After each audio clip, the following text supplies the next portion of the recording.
When Captain Torres collapsed at 38,000 feet, First Officer Sarah Chin faced an impossible crisis alone, until a mysterious passenger entered the cockpit. She claimed to be Captain Emma Price, a decorated military pilot. But Emma Price died 5 years ago. Her coffin was buried with full honors. So who was flying the plane? Before watching full story, comment below from where you watching. Also like and subscribe for more stories. Sarah Chin gripped the controls of Pacific Airways Flight 892 as it cut through the night sky at 38,000 feet. The Boeing 787 was smooth and steady, carrying 287 passengers from Los Angeles to Tokyo. Beside her, Captain Mike Torres checked the weather radar, his experienced eyes scanning for any problems ahead. "Clear skies all the way to Japan," Mike said, leaning back in his seat. "Should be an easy night." Sarah nodded, watching the stars through the cockpit window. She'd been flying for 8 years and nights like this were her favorite. Peaceful, quiet, just the hum of the engines and the vast darkness of the Pacific Ocean below. "How's your daughter doing?" Mike asked, making small talk. "Still playing soccer?" "Yeah, she made varsity. Can't believe she's already 15. Sarah smiled, thinking about Emma waiting for her back home. "Time flies," Mike chuckled. "My son's getting married next month. Makes you feel old, doesn't it?" They talked about their families, about weekend plans, about the new training protocols the airline was implementing. Everything was normal. Everything was safe. Then it happened. Captain Torres suddenly grabbed his chest. His face went pale and sweat poured down his forehead. "Sarah, I can't breathe," he gasped, his voice barely a whisper. "Mike," Sarah shouted, reaching for him. But Torres collapsed forward onto the controls, and the plane suddenly tipped downward. Alarms screamed through the cockpit. Red lights flashed everywhere. The artificial horizon spun wildly. Passengers in the cabin started screaming as the plane dropped, their belongings flying from the overhead compartments. Sarah pulled Torres back from the controls with all her strength. His body was heavy, completely limp. "Stay with me, Mike." She pressed the emergency button. "This is First Officer Chin. The captain is down. I need help in the cockpit now." She fought to level the plane, her hands moving automatically through the emergency procedures she'd practiced hundreds of times in simulators. But simulators didn't prepare you for the weight of real fear, the knowledge that 287 lives depended on your next decision. The plane leveled out, but Torres's unconscious body slumped in his seat, his breathing shallow and ragged. The cockpit door burst open. Head flight attendant James rushed in, his eyes wide with fear, followed by another crew member named Maria. "Heart attack," Sarah said quickly, checking Torres's pulse. It was there but weak and irregular. "Get him out of that seat. I need to fly." James and Maria struggled to unbuckle Torres and lift him. He was a big man, over 200 pounds, and moving him in the cramped cockpit was nearly impossible. But as they struggled to move Torres, every light in the cockpit went black. Complete darkness. Sarah's heart stopped. She couldn't see the instruments, couldn't see anything. The only sound was the rush of wind outside and the passengers screaming in the cabin. "No, no, no," Sarah whispered, her hands frozen on the controls she couldn't see. Then, after 3 terrifying seconds, backup power kicked in. Emergency lights flickered on, casting everything in a red glow. But half the instruments stayed dark. The primary navigation system was down. The autopilot was offline. The communication system showed only static. Sarah realized with growing horror that they were in serious trouble. "This can't be happening," she said, her voice shaking. "Not both things at once. Not a pilot down and systems failing." She grabbed the radio. "Mayday, mayday, mayday. This is Pacific 892. We have pilot incapacitation and electrical failure. Requesting immediate assistance." Static. Then a faint voice. "Pacific 92, we, breaking up, repeat." "This is Pacific 892. Sarah shouted into the radio. "Can you hear me?" More static. The communication system was barely working. James finally managed to drag Torres out of his seat and onto the cockpit floor, where Maria started CPR. But Sarah's attention was on the instrument panel, where warning lights were multiplying. "Hydraulic pressure dropping," she read aloud. "Left engine temperature rising. Fuel system showing errors." This wasn't just an electrical glitch. Something was seriously wrong with the plane. "Pacific 892, we copy your emergency. What is your current status?" The controller's voice came through clearly suddenly, and Sarah grabbed the opportunity. "I'm the only pilot left and I've lost half my systems. Hydraulics failing, engine problems, and I don't know if I can." "Yes, you can." Sarah froze. That voice came from behind her, not from the radio. It was calm, steady, and completely unexpected. She spun around. A woman stood in the cockpit doorway. She had short dark hair, sharp green eyes, and wore a simple black jacket and jeans. She looked like any other passenger, but something about her face seemed familiar. Sarah felt like she'd seen this woman before, maybe in a photograph or on TV, but she couldn't place it. "Who are you?" James demanded, stepping away from Torres. "Passengers can't be in here. Especially not during an emergency." The woman stepped forward calmly, her eyes scanning the flashing warning lights on the control panel with the practiced gaze of someone who knew exactly what she was looking at. "My name is Captain Emma Price," she said in a steady voice. "And I can help you land this plane safely." Sarah stared at her. That name hit her like a punch to the gut. "Emma Price. Captain Emma Price. That's impossible," Sarah said slowly. "Captain Emma Price died 5 years ago. I read about it in the aviation magazines. Military plane crash in a combat zone. They had a memorial service. There were photos of her coffin draped with an American flag." Emma moved toward the captain's seat, checking Torres's pulse on the floor. "He's alive, but he needs a hospital fast. And you need a co-pilot right now more than you need answers." She sat down in the captain's seat and started examining the instruments like she'd flown this exact plane for years. Her hands moved quickly but confidently over the controls, flipping switches and checking readings. "How are you here?" Sarah's mind raced, trying to understand. "The military said you were killed in action. Shot down over enemy territory. There was a funeral. Your family was there. I saw the photos in the news."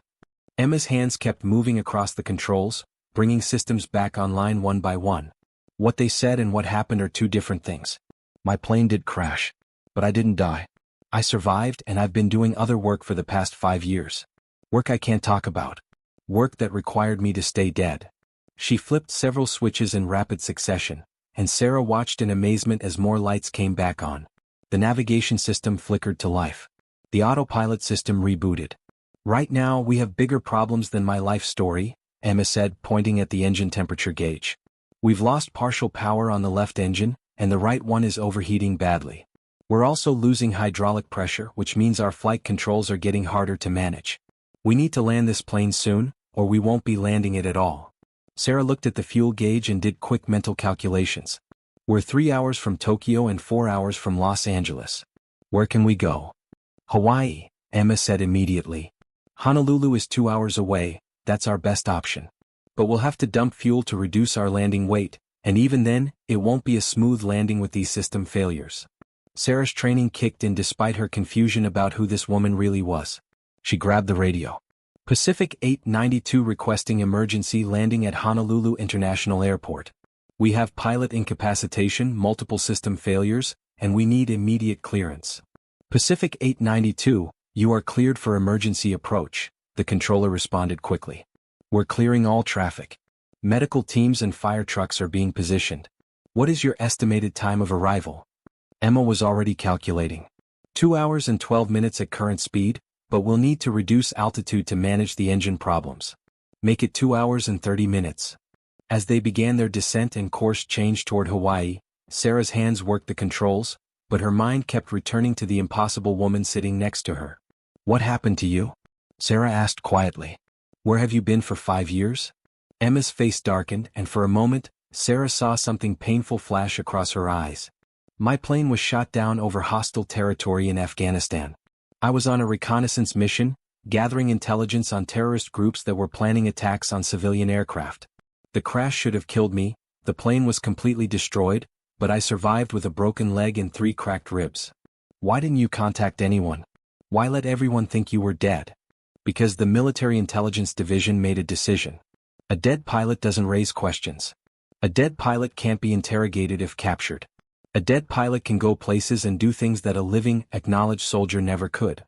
Emma checked the engine temperature again, frowning at the rising numbers. "They decided I was more valuable as a ghost than as a living officer." Sarah tried to process this. "So you spent 5 years undercover?" "I spent 5 years living with the enemy," Emma said quietly. "Terrorist training camps, weapons dealers, smuggling operations.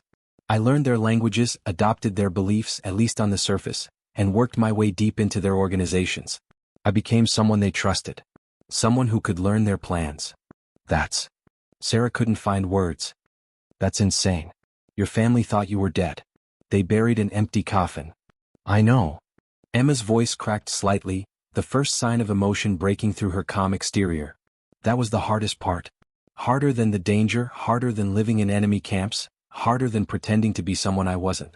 My parents aged 10 years in grief. My younger sister fell into depression. My niece was born and named after me because they thought I'd never meet her. Sarah looked at this woman, this ghost, and felt a wave of sympathy. But if you'd come back, you would have blown your cover. Exactly. And the intelligence I was gathering was too important. In 5 years, I identified 17 planned attacks on civilian aircraft. 17 planes that would have crashed, killing thousands of people.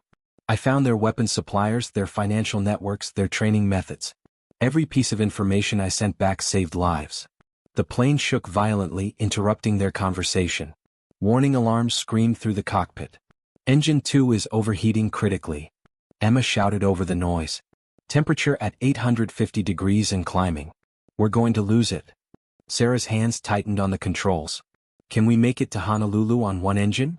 If we lose this engine, we'll have no power at all. We'll be gliding a 200-ton aircraft. Emma's fingers flew over the controls, trying to cool the engine, but nothing was working. The hydraulic failure is making things worse. We're losing our ability to control the plane. The engine made a terrible grinding sound like metal tearing apart. Then, suddenly, it went silent. Complete silence. No engine noise. Just the whistle of wind rushing past the plane. Engine 2 is dead, Emma said, her voice calm despite the crisis. We're gliding now. Sarah felt her stomach drop. We're still 80 miles from Honolulu. We'll make it. I've flown damaged planes through worse. Emma studied the instruments, calculating angles and distances in her head. Just like Captain Sullenberger on the Hudson River in 2009. He had no engines and landed an Airbus A320 on water without killing anyone. We have one advantage, we have a runway to aim for, not just a river. Sarah looked at Emma's face, completely calm, completely focused. You've really done this before? Not exactly this, but similar. When you're flying stolen enemy aircraft through hostile territory with bullet holes in the fuselage and damaged systems, you learn to make do with whatever works. You learn that panic is your enemy and calm thinking is your only friend. Emma's confidence was contagious. Sarah felt her own fear subsiding slightly, replaced by determination. Tell me what to do, Sarah said. Keep the nose up at exactly 8 degrees. Not higher, we'll stall. Not lower, we'll drop too fast. I'll handle the approach calculations and watch our glide path. Emma pulled out a paper chart and started making quick notes. We need to hit Honolulu Airport at exactly the right altitude and speed, or we'll either overshoot and crash in the city or come up short and crash in the ocean. They worked together in focused silence, two pilots who'd never met before, flying a crippled plane through the darkness toward a distant runway they could barely see. Below them, the Pacific Ocean looked black and endless, dotted occasionally with the lights of ships that looked tiny from 25,000 feet. Tell me more about those 5 years, Sarah said, needing to focus on something besides the shrinking distance to the ocean. How did you survive pretending to be someone else for that long? Emma kept her eyes on the instruments as she spoke. I lived in 3 different terrorist training camps across Afghanistan and Pakistan. I learned to speak Pashto and Dari fluently. I wore traditional clothes, covered my face, and prayed 5 times a day. I attended weapons training sessions where they taught recruits how to hijack planes and build bombs. That must have been horrible. Every single day was horrible. Every morning I woke up surrounded by people who wanted to kill innocent civilians, who celebrated when attacks succeeded, who treated human life as worthless. I had to smile and nod and pretend I agreed with them. I had to act like I hated my own country, my own family, everything I believed in. Sarah heard the pain in Emma's voice. How did you survive it mentally? I thought about the people I was saving. Every piece of information I sent back, every attack plan I learned about, every weapon shipment I tracked, every terrorist leader I identified, all of it meant fewer people would die. I pictured families getting on planes and arriving safely at their destinations because of what I was doing. That kept me going when I wanted to give up. 60 miles to Honolulu, Sarah announced, checking their position. Emma nodded and continued her story. The worst moment was when they asked me to participate in planning an attack. They wanted me to help coordinate a bombing at LAX airport, my home airport where I used to fly out of all the time. I had to sit in meetings with them, looking at maps, discussing how to kill the most people possible. What did you do? I helped them plan it in detail. And then I sent every piece of information back to my handlers, and they stopped the attack 2 days before it was supposed to happen. 3 men were arrested at the airport with explosives hidden in their luggage. It never made the news, the government kept it quiet to protect their sources. But 200 people didn't die that day because I'd been willing to sit in that room and pretend to be a terrorist. Sarah glanced at Emma with new respect. This woman had sacrificed everything, her identity, her family, her entire life, to save strangers she'd never meet. 40 miles, Sarah called out. The plane was dropping faster now, gravity pulling them toward the ocean. Sarah could see the lights of Honolulu in the distance, glowing like a beacon of hope. Emma checked their altitude and speed. We're coming in too steep. We need to flatten our glide path. How? We have no power. Deploy the landing gear early. It'll create drag and slow our descent. Emma's hand moved to the landing gear lever. It's risky, we'll drop faster initially, but it should give us the angle we need. Do it, Sarah said. Emma pulled the lever. The landing gear lowered with a mechanical groan, and the plane shuddered as the wheels dropped into the airstream. They fell faster for a few seconds, then the descent rate stabilized at a shallower angle. Perfect, Emma said.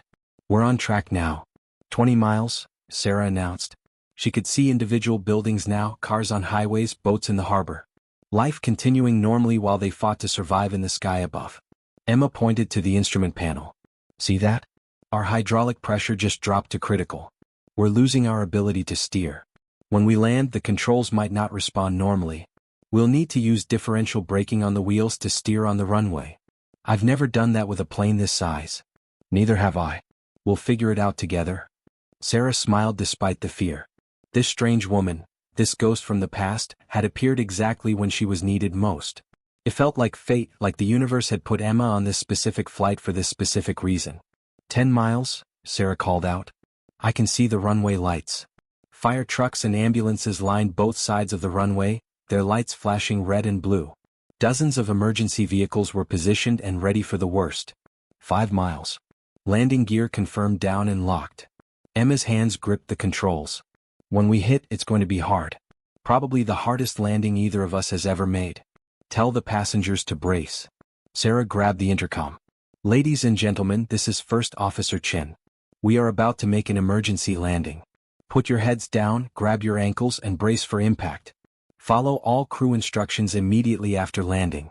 3 miles, Emma said. You're doing great, Sarah. Just hold her steady. 2 miles. Sarah's whole body was tense, every muscle coiled tight. 1 mile. Here we go. The runway rushed up to meet them. Sarah could see every detail now, the white centerline, the numbers marking the runway threshold, the black skid marks from thousands of previous landings. 500 feet, Emma called out the altitude. 400. 300. 200. The ground was so close Sarah felt like she could touch it. 100 feet. 50. 30. 20. 10. The plane hit the runway hard, so hard Sarah's teeth rattled. They bounced once, twice, the landing gear screaming under the impact. Emma and Sarah fought the controls together as the plane skidded slightly to the left. Brakes. Hard brakes. Emma shouted. Sarah stood on the brake pedals with all her weight. The plane shuddered and slowed, but they were still going too fast. The end of the runway was approaching quickly. Turn right. Use the right brake. Emma called. Sarah applied the right brake harder and the plane turned, straightening out. They were slowing now but still rolling fast. 3,000 feet of runway left. Then 2,000. Then 1,000. Finally, with just 400 feet of runway remaining, the plane rolled to a complete stop. For a moment, neither woman moved. They sat in the cockpit, hands still on the controls, breathing heavily. Then Emma turned to Sarah and smiled. Nice landing. Sarah let out a laugh that was half relief and half hysteria. We did it. We actually did it. You did it, Emma corrected. I just helped. Emergency crews surrounded the plane immediately. Paramedics rushed aboard through the cockpit door and took Captain Torres away on a stretcher. He was still unconscious but alive, his vital signs stabilizing. Passengers evacuated through emergency slides, scared but unharmed. Sarah watched them running across the tarmac, hugging each other, some crying, some laughing with relief. All 287 of them alive because she and Emma had refused to give up. As the cockpit emptied and the last passengers evacuated, 2 men in dark suits appeared at the door. They looked official, government, probably military intelligence. Captain Price, one of them said, his voice formal. We need to speak with you immediately. Emma stood up slowly, suddenly looking very tired. I figured you'd show up eventually. She turned to Sarah. Thank you for trusting me tonight. You saved a lot of lives. Wait, Sarah grabbed Emma's arm. What happens now? Are you still officially dead? Will I ever see you again? Emma smiled sadly. It's complicated. My status is unclear. But maybe not for much longer. Things are changing. The men in suits looked impatient. One of them spoke quietly into a radio. I have to go, Emma said. But Sarah, you're an incredible pilot. Never doubt that. What you did tonight, most pilots couldn't have done even with help. You stayed calm, you made good decisions, and you trusted your instincts. That's what saved everyone. You saved us, Sarah insisted. We saved each other, Emma replied.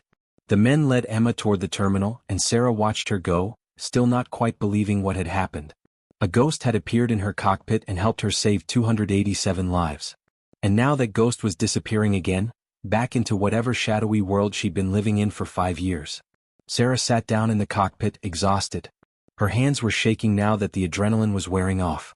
She'd been so focused on flying that she hadn't had time to be scared. Now the fear caught up with her all at once. But she'd done it. They'd done it together.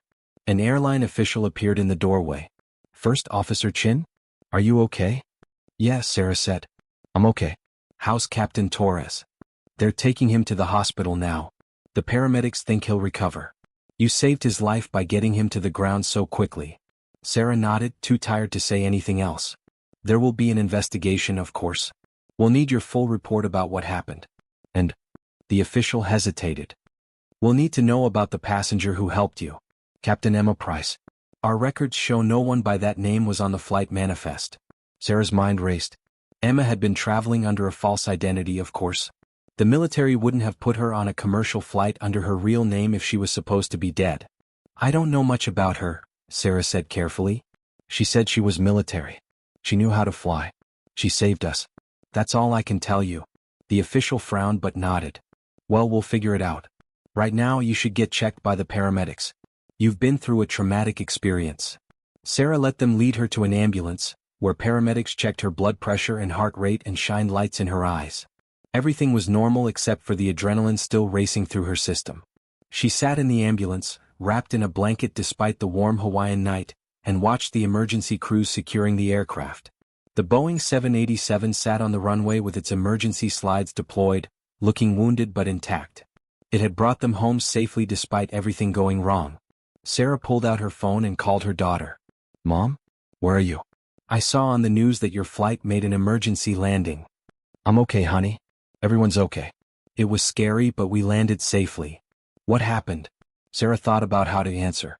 How could she explain that a dead pilot had appeared in her cockpit and saved everyone? How could she tell that story without sounding crazy? The captain got sick and I had to land the plane with some help. Everything's fine now. You're a hero, Mom. Sarah smiled tiredly. I'm just a pilot who did her job. I'll be home in a few days, okay? I love you. After the call ended, Sarah sat alone with her thoughts, replaying everything that had happened. The impossible emergency. The ghostly appearance of Emma Price. The desperate landing. All of it felt like a dream, but the ache in her arms and the exhaustion in her bones proved it was real. 3 days passed before Sarah was allowed to fly home to Los Angeles. The investigation was still ongoing, and she'd spent hours giving statements to airline officials, FAA investigators, and even some men in suits who wouldn't identify which agency they worked for. Everyone wanted to know about Emma Price. But Sarah's story never changed. A passenger with military flight training had helped during the emergency. She saved lives. That was all Sarah knew. The official report would eventually conclude that First Officer Sarah Chen had displayed exceptional skill and courage in landing the aircraft after multiple system failures and pilot incapacitation. Emma Price would be mentioned as an off-duty military pilot traveling as a passenger who provided assistance. No further details would be released due to national security considerations. Captain Torres recovered from his heart attack and returned to light duty 6 months later, though he never flew long-haul routes again. He had no memory of the final part of the flight and always thanked Chen for saving his life. The Boeing 787 was repaired and returned to service. Investigators never determined the exact cause of the electrical failures, though they found evidence that someone with advanced technical knowledge had made temporary repairs to critical systems during the flight, repairs that had kept the plane flyable long enough to reach Honolulu. Sarah received several awards for her handling of the emergency, including the Airline Pilots Association's Superior Airmanship Award. She gave interviews to aviation magazines and spoke at pilot training conferences about staying calm under pressure. But she never forgot the ghost who had appeared in her cockpit that night. Sarah was at home reading a book on her day off when her doorbell rang. She opened it to find Emma standing there. But Emma looked different, more relaxed. Her hair was longer. She wore civilian clothes and had a small suitcase beside her. Most importantly, she looked like someone who belonged in the light instead of hiding in shadows. "Can I come in?" Emma asked. "I have a lot to explain." They sat in Sarah's living room with coffee, and Emma told her everything. The full story of the past 5 years. "After I crashed in Afghanistan, I was captured by members of a terrorist network called the Shadow Collective," Emma began. "They held me prisoner for 6 months, interrogating me, trying to break me. But I escaped and convinced them I'd turned against my country. For 4.5 years I lived as one of them, rising through their ranks, learning their secrets." Sarah listened, horrified and amazed. "I discovered something that changed everything. The Shadow Collective wasn't just another terrorist group, they were coordinating attacks worldwide. Bombings, hijackings, assassinations. And they were planning something massive called Operation Dark Sky." "What was Operation Dark Sky?" Emma's expression darkened. "A coordinated attack on 50 airports simultaneously. Bombs, hijackings, cyber attacks on air traffic control systems, all at once. It would have killed tens of thousands of people immediately and crippled global aviation for years. The economic damage would have been catastrophic." "When was it supposed to happen?" "In 3 months. That's why I was being transported back to the US, to warn my superiors and help stop it. Being on your flight was supposed to be safe and quiet. Nobody expected an emergency. But you helped us anyway," Sarah said. "You could have stayed hidden in the passenger cabin. Nobody would have known who you were." "I couldn't let people die when I had the skills to save them," Emma replied simply. "I've spent 5 years hiding, pretending to be someone I'm not. I was tired of it. When I heard those alarms and realized what was happening, I knew I had to act. Even if it meant exposing myself." "So what happened after we landed?" "Those men in suits took you away. They debriefed me for 2 weeks. Questioned me about everything I'd learned, everyone I'd met, every detail of the Shadow Collective's operations. And then," Emma smiled, "they asked me to go back undercover one final time." Sarah's eyes widened. "What? After everything you'd already done?" "They needed someone to infiltrate the Shadow Collective's leadership summit and plant a virus in their central computer system. The virus would destroy their entire network. Communications, finances, operational plans, everything. Without it, they couldn't coordinate Operation Dark Sky." "That sounds like suicide." "It probably should have been. But I had help." Emma pulled out her phone and showed Sarah a photo of herself in disguise. Dark hair, different makeup, traditional clothing. She looked nothing like the Emma who'd saved Flight 892. "I went in as a new recruit. Spent 2 weeks in their compound in Afghanistan, gaining trust, getting access to their systems. And then I planted the virus." Emma's expression became serious. "But they discovered who I was just as I was leaving. I had to run for my life through enemy territory with half their forces chasing me." "How did you escape?" "I had a pilot waiting for me at a remote airstrip 30 miles away. Someone brave enough to fly into hostile territory to extract me. Someone I trusted completely." Emma smiled. "Someone a lot like you, actually." Sarah understood. Emma had found another pilot willing to take enormous risks to help save lives. Someone who'd believed in her enough to trust her, just like Sarah had trusted her in that cockpit. "Operation Dark Sky was stopped," Emma continued. "The Shadow Collective's network was destroyed. 50 planned attacks were prevented. Thousands of lives were saved, maybe tens of thousands. And finally, after 5 years, I got to come home." "So you're not dead anymore?" Emma laughed. "Officially, Captain Emma Price was discovered alive after surviving in enemy territory for 5 years. The government released a sanitized version of the story, enough to explain my survival without revealing classified details. My family learned I was alive 3 weeks ago." "How did that go?" "My mother fainted. My father cried for an hour. My sister screamed at me for 30 minutes about putting them through 5 years of grief." Emma's eyes glistened with tears. "And then they hugged me and didn't let go for a very long time. I got to meet my niece, the one they named after me, and she called me Aunt Emma for the first time. It was..." She wiped her eyes. It was the best moment of my life. Sarah felt tears in her own eyes. I'm so happy for you. Thank you. And thank you for trusting me that night. You didn't have to believe me. You didn't have to let me help. But you did, and because of that, everyone survived. We make a good team, Sarah said. Actually, that's why I'm here. Emma set down her coffee cup. Pacific Airways offered me a job. Apparently, they need experienced pilots, and my survival story made me something of a celebrity in the aviation world. I'm starting next month as a senior captain. That's wonderful. And, Emma continued, they also promoted someone else. A certain first officer who displayed exceptional skill during an emergency. Captain Sarah Chin starts her new position next month too. Sarah's mouth dropped open. Captain? They promoted me to captain? You earned it. What you did that night, staying calm, making good decisions, trusting your instincts, that's what great captains do. And Emma smiled. The airline suggested we might make a good team. If you're interested in flying together sometimes. Sarah didn't hesitate. I'd love that. They talked for hours, about flying, about families, about the future they could both finally look forward to. Emma was free from the shadows at last. Sarah had been promoted to captain. Both of them had survived something that should have killed them. As the sun set over Los Angeles, Emma stood to leave. One more thing, she said, pulling a small box from her pocket. I wanted to give you this. Inside was a silver pin shaped like wings with a star in the center. Engraved below were the words, Guardian of the Sky. What is this? Sarah asked. It's given to pilots who save lives under extraordinary circumstances. There are only about 50 of these in existence. I received mine years ago for a rescue mission in Afghanistan. Now you deserve one too. Sarah's hands shook as she held the pin. I can't accept this. You're the one who saved everyone. We saved them together, Emma corrected. That night in the cockpit we were a team. Neither of us could have done it alone. You trusted a stranger who appeared from nowhere. You made the decision to let me help. That took courage, maybe more courage than anything I did. Sarah pinned the badge to her uniform jacket, which was hanging by the door. Thank you. For everything. Thank you, Emma replied. You gave me a chance to be myself again, even just for a few hours. You treated me like Emma Price the pilot, not like a ghost or a spy or a dead woman. That meant more than you know. They hugged goodbye and Sarah watched Emma drive away. But this time she knew it wasn't goodbye forever.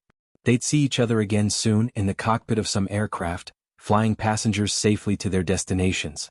Captain Sarah Chin walked through the terminal at Los Angeles International Airport, her captain's uniform crisp and perfect, her new wings gleaming on her chest. Beside her walked Captain Emma Price, equally professional, carrying her flight bag over her shoulder. Ready for another flight to Tokyo? Emma asked with a smile. As long as nothing goes wrong this time, Sarah replied. Where's the fun in that? They both laughed. As they walked toward their gate, passengers looked at them with respect and admiration.